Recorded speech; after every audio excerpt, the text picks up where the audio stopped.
ზუსტად ვიცი რომ ძიმაა მოსული ლორდ ქიფანიძე. მაცალერ წოდ შენ სახში დაგელაპარაკები ძიმა ჩემო კარგო მობძანდი. რალი რა ამბავია დღესაც სტუმრიანობა გაქვს. ეს არის პოლიტიკოსი, მეგობარი, შენი შვილები არიან. მობძანდით, აბრაამ, მობძანდით. ესე იგი, იგზენით თავი როგორც საკუთარ სახში ირაკლი, ჩემი თანამშრომელი. ოღონდ არ დაგავიწყდეთ რომ სტუმრები ხარ. მოდით. გიო, აბა მიჩოჩ-მოჩოჩდი ახლა. დასვი. აი, ასეთი სტუმრიანობა გვაქვს დღეს.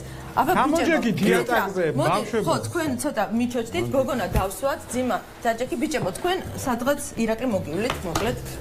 სახელები მინდა ბავშვების. ელენე. ისიც სამოიღან. ესე იგი, ორი გიორგი და ელენე გყავს. გილოცავ დღევანდელ. მეც გილოცავ, ჩემო კარგო, არაჩვეულებრივი ხარ.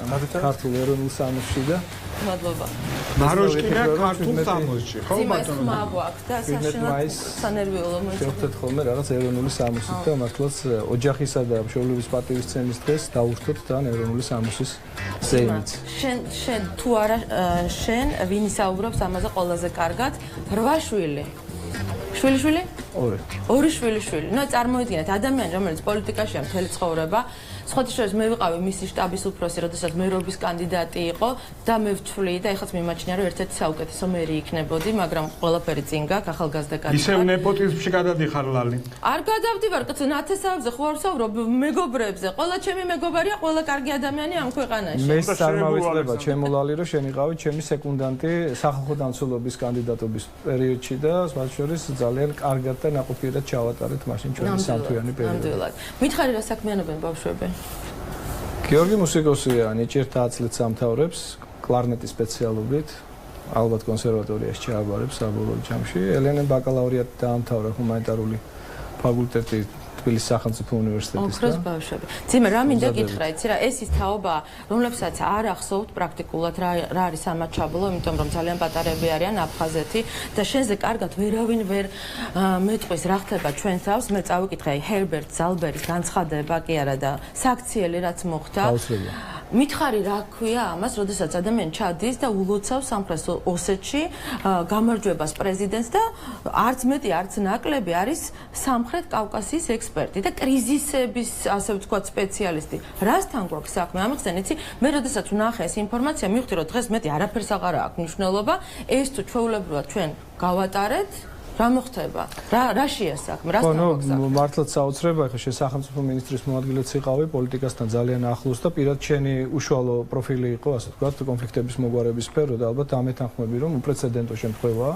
მე არ მახსენდება. თუმცა არ ამგონია, რომ შემთხვევითი დამხვევა იყოს იმისა, რომ მოსკოვის ყოფილი მერის ვიზიტი და მისი სკანდალური განცხადებები თან უტიფარი განცხადება ერთი არის სკანდალური შეიძლება იყოს ადამიანის ვაუ ბატონო დიმა ძალიან მომწონს თქვენ რო აკრიტიკებთ ლუშკოვის ვიზიტს არანდრო აშკარად ბმაშია რაც მოხდა იმასთან ჩემგან არ უნდა გიკვირდეთ იმიტომ რომ ეს არის აბსოლუტურად ის რეალობა რომელშიც მე პირადად ჩემს პოლიტიკურ წარსულშიც აწმყოშიც და მომავალშიც ვაპირებ რომ არაღიარების პოლიტიკა როგორც მინიმუმ შევინარჩუნოთ იმისთვის რომ პოლიტიკური ფასი ჩვენი ქვეყნის ტერიტორიული მთლიანობისა რეალურად განსაზღვროთ და ლუშკოვის განცხადება და შემდგომში უკვე დითირამბები ბიბილოვის არჩევით დემოკრატიის შადრევანზე ყოფნისა რა ეს არის ჩემთვის აბსოლუტურად მე ვფიქრობ ჩვენი საგარეო უწყება და მე არ დაგიმალავ ხა ლალი რომ არ შეიძლება საგარეო უწყების პირველი პირი უნდა იყოს ძალიან წარმომადგენლობითი ავტორიტეტული ძალიან სერიოზული წარსულის მქონე დიპლომატიურ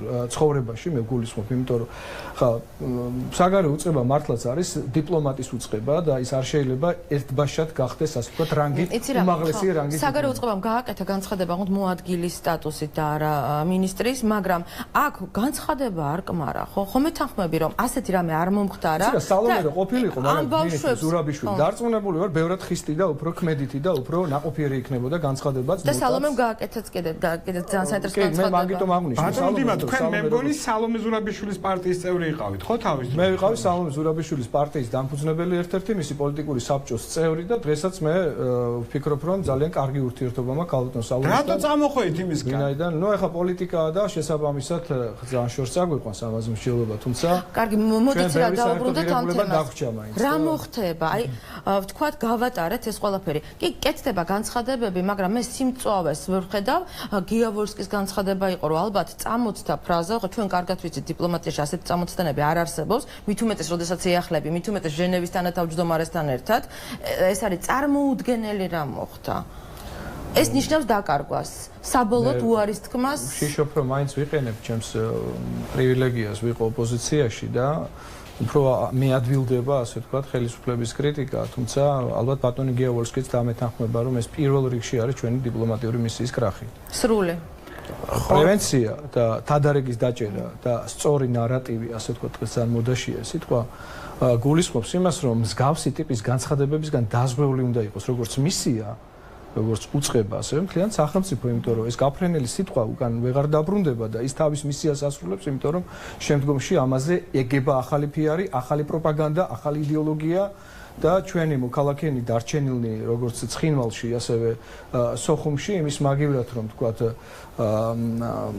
ჩვენს ასე ვთქვათ ჩვენს ინტერესებზე აგებულ პოლიტიკის მაყურებელნი და მსმენელნი იყვნენ პრინციპში საერთოდ არის გაუწყობლება შორდებიან უკვე ჩვენთან დაკავშირებული პარტნიორების მიერ გაკეთებული განცხადებების პროცესი. რატო არ გააცანი ჩემი თავი? ხო არ ფიქრობთ რომ ეს რომგატად არის გამოსაცხადებელი ეს პიროვნება ვინც გააკეთა ეს განცხადება? ჩვენი გადაცემის ფორმატი ითვალისწინებს ინკოგნიტო ხმასაც, მე არ ვიცოდი. ხო, ეს ხმა გვაქვს ასეთი. ინკოგნიტო არა, ეს მე ბატონი ალექსანდრე ასე მეძახია. ბატონი ალექსანდრე. მოდი უპასუხე ირაკლის შეკითხვას და მე მაქვს ერთი შეკითხვა. მეც მაქვს შეკითხვა. არა, რომ ნომგრადთან დაკავშირებით რაღაცა უნდა კმედითი უნდა გააკეთოს სახელმწიფომ. და სახელმწიფო დონეზე. ანუ პერსონა ნონგრატად გამოცხადება. პერსონა ნონგრატა, ნუ ეს როგორც მინიმუმ ალბათ. ხო. როგორც მინიმუმ ჩვენ არ ვიცით ბოლოს ვის მიმართ მივიღეთ ეს პერსონა ნონ გრატა. ერთი საწყელი ლუშკოვი შავს ერჩავს. ხო ის ლუშკოვიც არა იმიტომ რომ მან დაარღვია კანონი ოკუპაციის შესახებ, როგორც აღმოჩნდა ის მის მიერ გაკეთებული დარღვევა, როგორც ქალბატონმა ციხილაშვილმა განმარტა არის ხანდაზმული.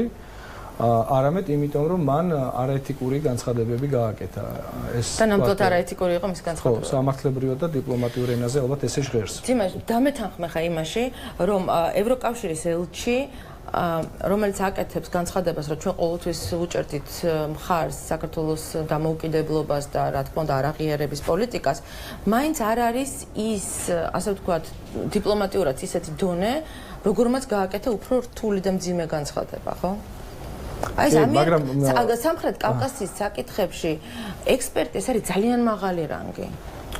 სამხრეთ კავკასიის საკითხებში ექსპერტი ეს დაახლოებით არის ევროკომისრის მოადგილის რანგი, ასე ვთქვათ და პლუს კრიზისები ეხება საქართველოს. ანუ ეს ამაზე დიდი რანგი მე არც ვიცი, ხო, ახლა კონფლიქტოლოგია ვიცით ყველამ კარგად, მეც და შენც ჩახედული ვართ ამ თემაში ღრმად და მე ვიცი რომ ეს არის ძალიან მაღალი რანგი. მით უმეტეს ჟენევის თანათავმჯდომარე. ჟენევის თუ არ გინდა ამით იმის თქმა რომ ეს მართლაც შემთხვევით არ ხდება და ეს ყველაფერი რაღაცასთან არის დაკავშირებული. როგორ უნდა შემთხვევით რანაირად ხდება ესე იგი ჩავიდნენ? ასე არაღიარების პოლიტიკის გადახედვასთან არის დაკავშირებული. ხო და ეს კიდევ უარესი, მაგით ლალი, ერთი წამით მომისმინე.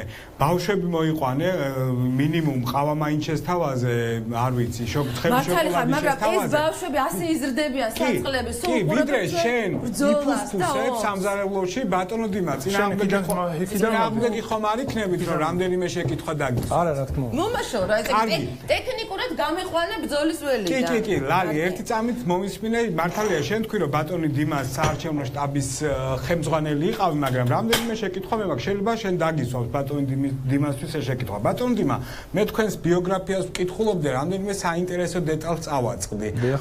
ვიდრე პოლიტიკაში მოხვდებით, თქვენ უშრობის სამსახურში მუშაობთ, ხო? დიახ. არა მხოლოდ, ძალოვან სტრუქტურებში მუშაობდი, როგორც და რატო გაცვალეთ ქვეყნის ეს უსაფრთხოების სამსახურებია, ხო, რომელიც იგივე საგარეო საფრთხეებზე ზრუნავს პოლიტიკაზე. არა, ესე ძალიან ბანალურად უნდა მისვათ შეკითხვას. გამომდინარე იქიდან, რომ ეს არის პერიოდი, როდესაც ქვეყანა იყო გარგანია ომში ჩართული, ეს არის 92 წლის აგვისტოს პერიოდი, მოიხსენება 14 აგვისტოს დაიწყო ომი, 2-3 თვეში მე უკვე გახდით აჟარა ჩხალთის მიმართულებაზე გარკვეულწილად პასუხისმგებელი მუშაკი. ძალიან მალე ერთი წლის მერე მე გადავედი უკვე სამთავრობო დაცვის სპეციალურ სამსახურში და კიდევ უფრო მალე დაახლოებით 9 თვეში იქიდან აღმოჩნდი შინაგან საქმეთა სამინისტროში, სადაც აფხაზეთის შინაგან საქმეთა სამინისტროში ვიკავებდი ერთ-ერთ თანამდებობას, რომელიც დაკავშირებული იყო კოდორის ხეობასთან. და მინდა გითხრათ, ეს არასდროს არ მithქვამს, მაგრამ ეხლა გეტყვით, რომ პირველი გაერთიანებული ასეული, რომელიც შევიდა კოდორის ხეობაში, მის დაკომპლექტებაში მე პირადად ვიღებდი მონაწილეობას და მთელ რიგ, ასე ვთქვათ, ოპერატიულ საქმიანობაში, რომელიც დაკავშირებული იყო მკვლელობების გახსნასთან ხეობაში. 25 გაუხსნელი მკვლელობა. ეს 90-იან წლებზეა ლაპარაკი. 90-იან წლებზე დიახ, მე გადავედი პოლიტიკაში 99 წლიდან. ეხლა რას აკეთებ კონკრეტულად, თქვათ ამ ეტაპზე? ეხლა ამ ეტაპზე, ლალი, მოგეხსენება, რომ ძალიან რთული წლები გავიარეთ 2013 წლიდან საპრეზიდენტო არჩევნებიდან მოყოლებული 2014-ში გავხდით მერობის კანდიდატი, მოგეხსენება კარგად. შენ თავად იყავი იმ პროცესებში ძალიან აქტიურად ჩართული. შემდგომში ესე იგი, როგორც დამთავრდა ის 2014 წლის არჩევნები, მოგეხსენებათ და მომემზადეთ უკვე საპარლამენტო არჩევნებისთვის და ფაქტიურად ხმალი არ ჩაგვიგია ქართლში. ამის მერე აღმოჩნდი უკვე სახელმწიფო საკონსტიტუციო კომისიის წევრი და დღესდღეობით საბოლოო შეხვედრა თბილისში გახსოვთ როგორც დასრულდა. მანამდე იყო ქუთაისი, ზუგდიდი, ბათუმი და ზუსტად ორი დღე ამაზე საუბრობდით. შენც მითხარი რა, იცი როგორი შთაბეჭდილება მრჩება, რომ ვიღაცას სჭირდებოდა ჩაშლა აი ამ საკონსტიტუციო ფინალური შეხვედრის თბილისში. შენ ხომ არ შეამჩნია და შენ ხო არ დამეთანხმები, რომ ასე უცებ ფარხმალი დაეყარა, თქვათ, იგივე პარლამენტის თავმჯდომარეს, ახლა ირაკლი ნამდვილად ჭკვიანი ბიჭია და მომზადებული კადრია. მე არ ვეთანხმები ვიღაცას, რომ ირაკლიზე ესე ისაუბრონ, მაგრამ ხომ არ მოხდა რაღაცა პროვოკაცია, რომ აი ესე ჩაშლილი ხომ არ იყო რაღაც ჯგუფები, იმიტომ რომ ბევრი იყო გულანთებული პატრიოტი, ბევრი იყვნენ ადამიანები, რომლებსაც მართლაც კივად საქართველოს, მე ბევრი ჩვენი თანამებრძოლი ვნახე, მაგრამ ვიღაცას არ აწყობდა, აი ვის და ერთადერთი გაბრწყინებული ბედნიერი გუშინაც თქვი იყო ბოკერია. და მისი გამარჯვება იყო, რომ როგორც ვერ მოინარგლეს ბოკერიას. ეს იყო წარმოუდგენელი, იცი, აი რაღაცა ბუსხის გმირი იჯდა. ეს მაინც ეკითხება შენში პოლიტიკოსი, იმიტომ რომ ზუსტად ურტყავ ხოლმე იმ წერტილებში, რომელიც საიდანაც უნდა ამოიკითხო ეს რებუსი. მე წასულ ვარ პოლიტიკიდან, იმიტომაც არის ეს გადაცემა. რომელთაც მოცული იყო ეს სიტუაცია. მე გეთანხმები, ირაკლი არის არაჩვეულებრივი პიროვნება, პიროვნულად არის ძალიან მაღალი დონის პროფესიონალი, როგორც კონსტიტუციონალისტი.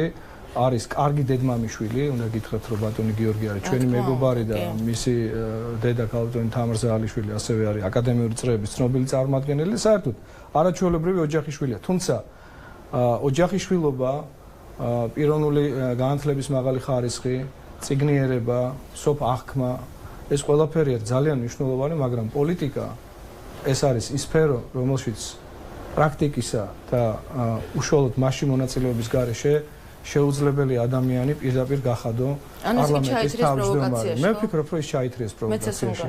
ძალიან დიმით, ანუ გამოდის პარტიის პოლიტიკოსია? არა, უმართავი სიტუაცია შეიქმნა. ძალიან ძნელია მასებთან ურთიერთობა. ეს არის ძალიან დიდი გამოცდილება. ერთი შეხედვით, მაგრამ ძალიან რთულია, როდესაც ბატონმა ირაკლიმ დაიწყო ძალიან მაჟორულ ნოტაზე. მან შექმნა ის სახელმწიფო საკონსტიტუციო კომისია, რომელიც აქამდე არსებულგან განსხვავდებოდა იმით, რომ კვორუმი იყო მართლაც თითქმის 99%-იანი, თორე ზოგ შემთხვევაში 100%. ბატონო დიმიტრი, ძალიან ბევრი გამოგდის კობახიძეზე საუბარი. იცით რა მინდა გითხოთ, საუბრის თემა შევცვლი ძალიან დიდი ბოდიში. თქვენ დღეს იყავით პატრიარქთან, ხო? 7 და მეტი შვილის მშობლები, მიიღეთ გარკვეული ჯილდო. იცით რა მინდა, ესეთი რამე მინდა ავანტიურა შემოგთავაზოთ თქვენს და ლალისაც. თქვენ ხართ მშობლები, მანდარიან თქვენი შვილები. მოდით თქვენ შვილებს ვკითხოთ, რას ფიქრობენ თქვენზე, როგორც პოლიტიკოსებზე, როგორც საზოგადოებისათვის ცნობილ სახეებზე. ახალგაზრდება, აბა მითხარით, მოგწონთ თუნდაც დიმიტრი ლორთქიფანიძე, თუნდაც ლალი მაროშკინა, როგორც დავიწყოთ გიორგით. გიორგი. კი ბატონო. გამარჯობა, ქალბატონო ლალი, პირველ რიგში დიდი მადლობა მოწვევისთვის. რაც შეეხება პოლიტიკას, მე არ ვარ მომხრე პოლიტიკაში ყოფნის. ესე იგი არ მოგწონთ, რომ მამა შენი არის შენობით მოგმართავ? არა. პოლიტიკოსი როა? არა, ეხა მამა რასაც აკეთებს, ეს ნამდვილად სუფთა არის, მაგრამ როგორც წესი პოლიტიკა ბინძური საქმე არის რა. მე ესე ვხედავ და ესე ვუყურებ ამას. თუ ბინძურია, მაშინ მამა რატო არის? არა. და მამა უკვე არის და რასაც ეხლა ვაკეთებ, ესეც პოლიტიკის ნაწილია და მაშინ გაუჭირდებოდათ მამა თქვენს. შორსწორმე პოლიტიკისგან უბრალოდ. თქვენი დაყოლილება რო აქ მოსულიყავით, ხო? არა, ძალიანაც კაი, მოვიდა მამასთან და არა პოლიტიკაზე სალაპარაკოთ. ან გიორგის გავუგრძალებ ასე ვთქვათ, პოლიტიკა არის ფართო. ბინძურიაო რო იძახის, იმას არ ნიშნავს, რომ მამაჩემი ამ ბინძურ საქმეშია პირიქით. მამაჩემისნაირი ფიგურა, პოლიტიკოსი და მამაჩემის მქონე რესურსის მქონე ადამიანი აუცილებელიც არის დღეს ჩვენ ქვეყანაში. შენერად ვფიქრობ, იმიტომ რომ მამაჩემი განსაკუთრებით მიყვარს. ანუ ეს შეიძლება ჩანდეს, რომ შვილი ვარ და სუბიექტი. დიდი მადლობა. სუბიექტურად ჟღერდეს ეს ჩემგან მე რო ვიძახი ამ ყველაფერს, მაგრამ ანუ ჩემთვის ისედაც პიროვნულად მამაჩემი არის ჩვენთვის ყველა შვილისთვის იდეალი და ან ჩემ გარშემო მამაჩემის მიმართ იმხელა სიყვარულია, იმხელა სიყვარული იფრქვევა, რომ მგონია რომ მამაჩემი უნდა იყოს პოლიტიკოსი. გამოდის ბატონო დიმიტრი, რომ ოჯახში ის ოპოზიციაც ყავდა და ოპოზიციაც. არა, გიორგი არ გამოსულა იმ დამოკიდებულებით, რომ ამას ოპოზიცია აბსოლუტურად არ გულისხმობდა, გიორგი ამას პირიქით. მე ხა გიორგის სხვადასხვა თაობები არიან, ელენე უფროსია გიორგიზე. გიორგის თაობის ასაკის ბავშვების ღირებულება, ვთქვათ, უკვე განსხვავებული ეს ვთქვათ გიორგი რამდენი წლის ხარ? 17. ხო, ესე იგი ტოლები არიან. აბა მეორე 17 წლის თაობა. მაინტერესებს რა სიტყვის ლალიზე, ძალიან მაინტერესებს. აბა და ლალიზე მინდა მე რო თქვა. ანუ აქტიურად გავდივარ ტრენინგებს და ეხლა თქვენ უნდა მოგაკითხოთ, იმიტომ რომ მე არ ვიცოდი თქვენ თუ ატარებდით ესე აქტიურად. მობრძანდი გენაცვალე. ჩემ გარშემო ჩემი ბავშვები იყვნენ თქვენთან. ესეთი კმაყოფილები არიან, მე საუბრობ ჩემი. მობრძანდი, იქაც მობრძანდი, აქაც შეგიძლიათ მობრძანდეს, იმიტომ რომ კარები ღიაა და გიორგი. მე ძალიან მომწონს დედას ჩართულობა ამ საქმეში, იმიტომ რომ ანუ მაგრამ დედა რო ავანტიურისტია ცოტა. მე ჩვენ ოჯახში ყოველი დღე არის, ანუ ცხოვრებას ბოლომდე გრძნობ, იმიტომ რომ ყველაფერი ხდება. ანუ არის დაძაბულობაც, არის ანუ ბევრი სხვადასხვა ფაქტია, რომელიც თანაც შერკინებას გვიწევს, ამიტომ ძალიან კაი, ანუ ისე ცხოვრებას, პენსიონურად ცხოვრებას ჯობია ისევ ესე იცხოვრო და ბოლომდე ჩაერთო ამ ჭიდილში. და იყო ცოცხალი. გამოგვსვლია. მადლობა, ძალიან დიდი მადლობა. გიორგი, ლალი თუ ტირის ხოლმე სახლში? ლალი? გინახავს ტირავალ ლალი, როცა ტირის? არა, ლალი ჭრის, ურტყავს, მაგრამ ტირილით არ ტირის. შენ როგორ გონია ახლა მაგას გეტყოდა რომ წყობილიყო ეგრე? კარგი, ხო ხანდახან არ გამარჯვება. ერთი ფაქტი მახსოვს ლალის ძალიან სულად ყოფნით, ეს იყო, როდესაც ლალი იყო შესული არასრულწლოვანთა ციხეში. ძიმასთან ერთად.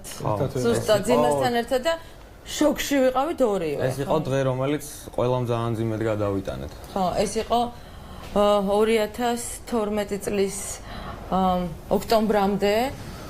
და ჩვენ ვიყავით მონიტორინგის საბჭოს. ბავშვის მონაყოლი, რამაც შენ აღგაშფოთა, მაშინ მახსოვს და ნუ გაეკანე პირდაპირ იმას და წუდი ყელში კიდე. ხო, წუდი ყელში ბადრაკს, იმიტომ რომ ბავშვმა ისეთი რამე ჩანგალი ქონდა? მე ნუ ვინ შეგვიშვებდა, იცი რა არის რაღაცა ძვირფასო ხმა, რასაც გადაობა არ შეიძლება უბრალოდ. რეალურად ბავშვმა მოგვიყვა ძალიან მძიმე რაღაც, მე და ძიმას და მაშინ მე ვერ შევიკავე თავი და წავედი მოსაკლავად ბადრაკის და მზად ვიყავი მომეკლა. და მე ბედნიერი ვარ, რომ ეს ადამიანები ციხეებში არ მუშაობენ. მე მაშინ არ მუშაობდი სასჯელ ასრულებაში, ჩვენ ვიყავით მონიტორინგის საბჭოს წევრები და ისეთი რაღაცები და ისეთი მონათხრობები ვიცით, რომ რა ვიცი, ხანდახან ვფიქრობ, რომ ჯობდა ალბათ ჩვენში დარჩენილიყო ეს ყველაფერი და არ გასულიყო გარეთ. თუმცა ძალიან რთულია ამ ყველაფერს გადაჭრა. ლალი, აღარ გვინდა შენ წარსულზე ლაპარაკი, თუ გაქვს შეკითხვა სტუმრებთან, თუ არა და რეკლამაზე უნდა გავიდეთ. სტუმრებთან მაქვს სათქმელი, რომ ჯერთ ძალიან დიდი მადლობა. ძიმა, იმედი მაქვს, რომ მოგეწონა ეს ფორმატი, თავისუფალი, უჰალსტუკო და ყველაფერზე შეგვიძლია საუბარი, რა თქმა უნდა პოლიტიკის გარშემო ამ გადაცემაში და მე ვიმედოვნებ, რომ ხშირად მოხვალ. ნამდვილად ძალიან დიდი პატივია ჩემთვის შენთან სტუმრობა და მით უმეტეს ეს აბსოლუტურად ორიგინალური ფორმატია, არ გონდა ნანახი აქამდე და ძალიან საინტერესო იქნება მომავალშიც საინტერესო ჩანართებით. ასე რომ გელოდები. ძალიან დიდი მადლობა ახალგაზრდა თაობას და რა ვიცი. გიორგი, სახლში წადი პირდაპირ და დედა შენი მოვა სახლში, რეკლამა ერთ-ერთი. აი ხარ.